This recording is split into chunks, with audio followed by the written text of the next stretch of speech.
Hello Sudheer గారు. నమస్కారం అండి. నమస్తే అండి. సో చాలామంది అండి పిల్లలు మీరు చూస్తూనే ఉంటారు కాబట్టి అడుగుతున్నాను. కాన్సంట్రేషన్ తోటి చదవరు. ఎలా అంటే ఉన్నట్టే ఉంటారు.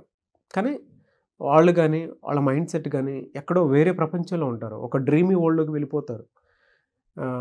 కొంతమంది ఏమో కాన్సంట్రేషన్‌తో చదువుతున్నట్టే ఉంటుంది కానీ బట్ గంటల తరబడి అక్కడే కూర్చుంటారు. రిజల్ట్ మాత్రం శూన్యం కనిపిస్తూ ఉంటుంది మనకి. వాళ్ళ కాన్సంట్రేషన్స్ లెవెల్ దెబ్బతినడానికి ప్రధాన కారణాలు ఏమేమి ఉంటాయండి? ఎందుకంటే ప్రతి స్టూడెంట్ వాళ్ళ గురించి ఎంత చదివినా ఎందుకు రావట్లేదు అనేటువంటి క్వెషన్ మార్క్ తోటి ఉంటూ ఉంటారు. 24 గంటలు ఒక చోట కూర్చున్నంత మాత్రాన కాన్సంట్రేషన్‌తో చదివినట్టు మాత్రం మనం అనుకోలేం. కరెక్ట్. ఏ ఫ్యాక్టర్స్ ఒక మనిషిని కాన్సంట్రేషన్ లెవెల్స్ దిగజారిపోయేలా చేస్తాయంటారు? చదువుకునేటప్పుడు మనం ఎంత టైం స్పెండ్ చేసాం అనేది ముఖ్యం కాదు ఇక్కడ.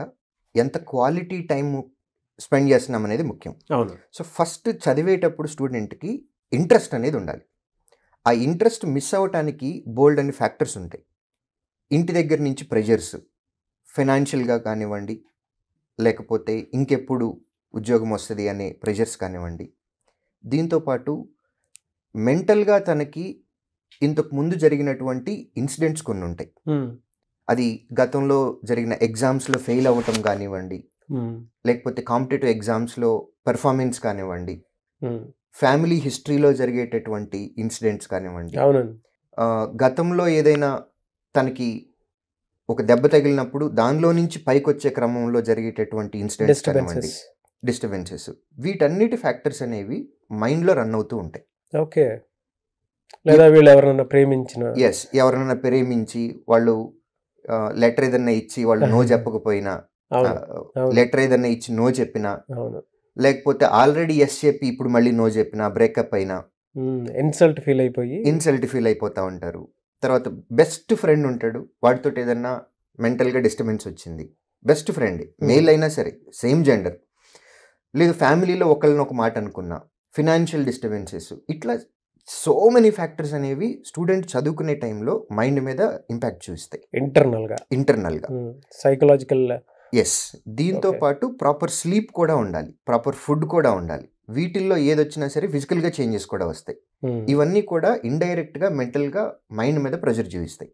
దీనివల్ల కాన్సన్ట్రేషన్, ఎంత టైం స్పెండ్ చేస్తూనే ఉంటాడు, గంట 2 గంటలు 3 గంటలు చదువుతూ ఉంటాడు, కానీ ఆ చదివింది బుర్రకెక్కదు. అవును. సో ఇది ఒక ఫ్యాక్టర్. దీంతో పాటు మనం ఎక్కడైతే చదువుకుంటున్నామో ఆ ఎన్విరాన్మెంట్ అనేది కూడా చాలా ఇంపార్టెంట్. డిస్టర్బెన్సెస్ అనేవి ఉండకూడదు. రూమ్లో ఫర్ ఎగ్జాంపుల్ మనం ఏదైనా రూమ్లో చదువుకుంటూ ఉన్నాము, బయట నుంచి హార్న్ సౌండ్లు, లేకపోతే పాటలు, లేకపోతే గుడి దగ్గర నుంచి మైక్ సౌండ్లు, లేకపోతే ఏదైనా ఫంక్షన్లు వెళ్తూ ఉంటే రకరకాల డిస్టర్బెన్సెస్ అనేవి ఉంటాయి. అవునవును. ఈ డిస్టర్బెన్సెస్ ఉండకూడదు. ఎట్ ద సేమ్ టైం మనం కూర్చునేటప్పుడు చదువుకునేటానికి ఒక మంచి రేకుల షెడ్లో కూర్చున్నాము, మే, జూన్, సమ్మర్, స్వెట్ వస్తూ ఉంటుంది. సో అది కూడా డెఫినెట్గా మ్యాటర్. ఎందుకంటే చదువుకునేటప్పుడు కాన్సన్ట్రేషన్ అనేది రావాలి అని అంటే ఎన్విరాన్మెంట్ కూడా చాలా ఇంపార్టెంట్. ఎన్విరాన్మెంట్, సరౌండింగ్స్ మీరు ఇందాక చెప్పినట్లు ఒక రూమ్లోనో లేదంటే ఫ్రెండ్స్ తోటో కూర్చొని ఉంటాం సరే, ఏదో సాంగ్ అంటే ఎవరిదో రింగ్ టోన్ వినిపిస్తూ ఉంటుంది, వెంటనే వీడికి ఎంటర్టైన్మెంట్ ట్రిగర్ అవుతూ ఉంటుంది. లేదంటే కొంతమంది సాడ్ సాంగ్ పెట్టుకుంటారు, వెంటనే పక్కనోడు అరే ఒకప్పుడు నేను ఈ సాంగ్ విని చేసుకున్నాను అనేటువంటి దాంతో డిస్టర్బ్ అవుతూ ఉంటారు. ఉంటాయి సార్, ఈ ట్రిగర్స్ అయితే డెఫినెట్గా ఉంటాయి.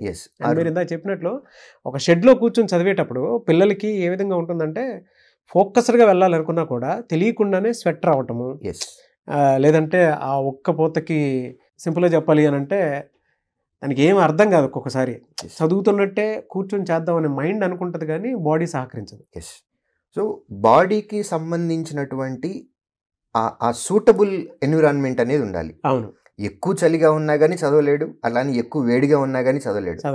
సో ఆ ఎన్విరాన్మెంట్ అనేది చాలా important. At the same time మనం ఏదైతే రూమ్లో కూర్చొని చదువుకుంటున్నామో అందులో కొంత మోటివేషనల్ కోట్స్ కానివ్వండి, స్టేట్మెంట్స్ కానివ్వండి, ఇవన్నీ కనిపించట్లేదు అనుకోండి, ఎక్కడైనా మోటివేషన్ డ్రాప్ అవుతున్నప్పుడు అట్లాంటి ఏదైనా చూసి చదివి మనం కంటిన్యూ చేసామనుకోండి, మళ్ళీ పికప్ అయిపోతుంది. బట్ అవి ఎక్కడ కనిపించవు. మళ్ళీ ట్రిగ్గర్ అవడానికి ఛాన్సెస్ ఉండట్లేదు. అట్ ది సేమ్ టైం మనం చదువుతునేటప్పుడు మన పక్కనున్న ఫ్రెండ్స్ కూడా చాలా ఇంపార్టెంట్. ఎందుకంటే మనం బాగా సీరియస్గా చదువుకుందాము అని అనుకొని కూర్చొని స్టార్ట్ చేసాము, ఫ్రెండ్ వచ్చి బయటకు వెళ్దాము, బజ్జీలు తినొద్దామనో, లేకపోతే టీ తాగొద్దామనో, లేకపోతే ఊరికి సరదాగా సినిమాకి వెళ్ళొద్దామనో, షాపింగ్కి వెళ్ళొద్దామనో ఫ్రెండ్ అడుగుతాడు. అడిగినప్పుడు బెస్ట్ ఫ్రెండ్ అన్నప్పుడు వీడు కూడా చదువుదాము అని కూర్చుని వాడు కాస్త లేచి బయటకు వెళ్ళిపోతాడు. ఇవన్నీ ఎక్స్టర్నల్ ఫ్యాక్టర్స్. సో వీటి వల్ల కూడా స్టూడెంట్కి డిస్టర్బెన్సెస్ అనేది ఉంటుంది. దీంతో పాటు కొన్ని హెల్త్ కండిషన్స్ ఉంటాయి, మెంటల్ కండిషన్స్ కూడా ఉంటాయి. హెల్త్ అంటే ఫిజికల్గా మనం ఫిట్గా ఉండాలి. కూర్చొని చదువుతున్నాము అన్నప్పుడు నడు నొప్పి, కాళ్ళు నొప్పులు, కీళ్ళ నొప్పులు ఇవన్నీ లేకుండా ఉండాలి. యంగ్ జనరేషన్ కాబట్టి యూజువల్గా వాళ్ళకి ఏమీ ఉండవు. బట్ డైలీ ఫిజికల్గా కనుక వాళ్ళు కొంత స్పెండ్ చేసి ఫిట్నెస్ కోసము ఫిజికల్గా ఫిట్గా ఉన్నారనుకోండి, ఎంతసేపు ఎట్లాంటి కండిషన్స్లో అయినా కూర్చోగలరు. కండిషన్స్ అని అంటే చైర్లో కూర్చొని చదువుకోవచ్చు, లేదు స్టూల్ మీద కూర్చొని చదువుకోవచ్చు, లేదు కింద కూర్చొని అయినా చదువుకోవచ్చు. సో ఆ ఫిజికల్ ఫిట్నెస్ అనేది కూడా చాలా ఇంపార్టెంట్. వాటిల్లో ఎక్కడన్నా ఫిజికల్గా ఎక్కడన్నా హెల్త్ దెబ్బతిని ఉంటే దాని మీద కూడా ఫోకస్ తగ్గే అవకాశం ఉంటుంది. కూర్చొని చదువుకుంటా ఉన్నాము, బ్యాక్ పెయిన్ వస్తూ ఉంది, లేదు కాలు నొప్పి వస్తుంది, తలనొప్పి వస్తుంది, ఆబ్వియస్గా చదవలేం.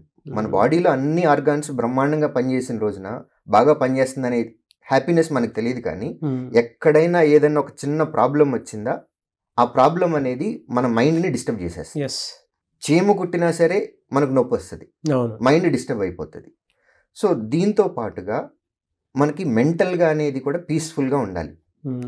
పేరెంట్స్ దగ్గర నుంచి ప్రెషర్ ఉండకూడదు, స్ట్రెస్ ఉంటుంది బాగా. వాళ్ళు పక్కన వాళ్ళు ఎప్పుడు ఎప్పుడు ఎప్పుడు అంటూ ఉంటారు. లేదు ఫర్ ఎగ్జాంపుల్ ఇవాళ చదవటానికి కూర్చున్నాము, నిన్న ఆల్రెడీ ఇంతకుముందు ఏదో ఒక ఎగ్జామ్ రాసాము, దాని రిజల్ట్ వచ్చింది, దానిలో ఫెయిల్ అయ్యాము. రేపు మెయిన్స్ ఎగ్జామినేషన్ ఉంది, నిన్నటి రిజల్ట్లో ఫెయిల్ అయ్యి ఉన్నాము. ఆ ఇంపాక్ట్ అనేది మైండ్ మీద ఉంటుంది. ఎందుకంటే అది ఆల్రెడీ ఫెయిల్ అయ్యాము, ఆ డిప్రెషన్లో ఉంటారు.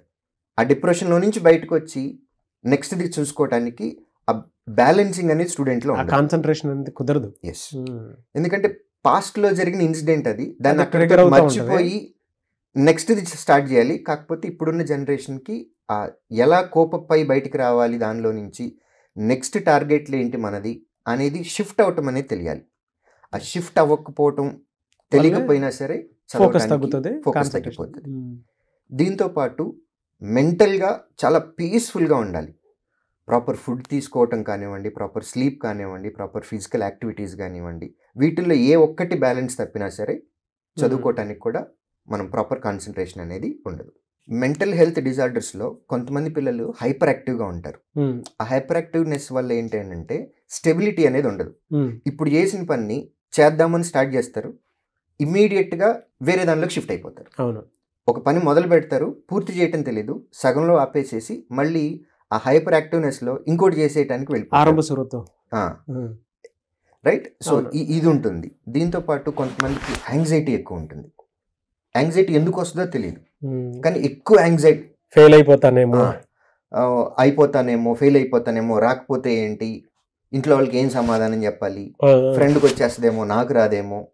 సో దీనిలో నుంచి మళ్ళీ డిప్రెషన్లోకి వెళ్తాడు. మళ్ళీ అందులో కూడా కంపారిజన్ నాకంటే ముందు ఇడికి వచ్చేస్తే. ఎందుకంటే కాంపిటేటివ్ ఎగ్జామ్స్ కాబట్టి ఇది ఎప్పుడు కూడా కంపేర్ చేసుకుంటూనే ఉంటారు. ఒక ఎగ్జామ్ రాస్తాడు, వీడికి వచ్చిన మార్కుల్ని పక్కన కంపేర్ చేస్తాడు, చూసుకొని మళ్ళీ దానిలో యాంగ్జైటీ, రిజల్ట్ వచ్చేటప్పుడు యాంగ్జైటీ, చదివేటప్పుడు యాంగ్జైటీ, పక్కన నాకంటే బాగా చదివేస్తున్నాడేమో అని అనుకుంటారు. ఈ డిప్రెషన్ను, ఈ యాంగ్జైటీల వల్ల కూడా కాన్సన్ట్రేషన్ లెవెల్స్ అనేవి మిస్ అవుతాయి. దీంతోపాటు ఇంట్రెస్ట్ అనేది ఫస్ట్ స్టూడెంట్కి ఉండాలి. ఎక్స్టర్నల్ ఫ్యాక్టర్స్ వాడి మీద రుద్దబడుతున్నాయి ఈ మధ్య కాలంలో. అంటే పేరెంట్ నువ్వు ఇన్కమ్ ట్యాక్స్ ఆఫీసర్ అవ్వాలి, లేకపోతే నువ్వు లోకో పైలట్ అవ్వాలి, లేకపోతే నువ్వు ప్రొబేషనరీ ఆఫీసర్ అవ్వాలి బ్యాంక్లో, నువ్వు గవర్నమెంట్ జాబే తెచ్చుకోవాలి, ఇట్లాంటివి ఉంటాయి. వాడు దేనికోసం వస్తున్నాడు అనేటువంటి దాన్ని పక్కన పెట్టి వీళ్ళు ఇంట్రెస్ట్లు ఎక్కువ రుద్దేస్తూ ఉంటారు. వీళ్ళు ఇంట్రెస్ట్లు ఉంటాయి. యాక్చువల్గా స్టూడెంట్కి తనకి ఇంట్రెస్ట్ రావాలి. ఇదిగో నేను 2 years తర్వాత ఈ స్టేజ్లో ఉండాలనుకుంటున్నాను, 5 years తర్వాత నేను ఈ పొజిషన్లో ఉండాలనుకుంటున్నాను, నేను అల్టిమేట్గా నా గోల్ ఏంటి, నా లైఫ్లో నేను ఎట్లా ఉండాలనుకుంటున్నాను, నా ఫ్యామిలీని ఎలా చూసుకోవాలని. ఇది స్టూడెంట్కి ఇంట్రెస్ట్ ఉంటే కనుక కాన్సన్ట్రేషన్ ఉంటుంది.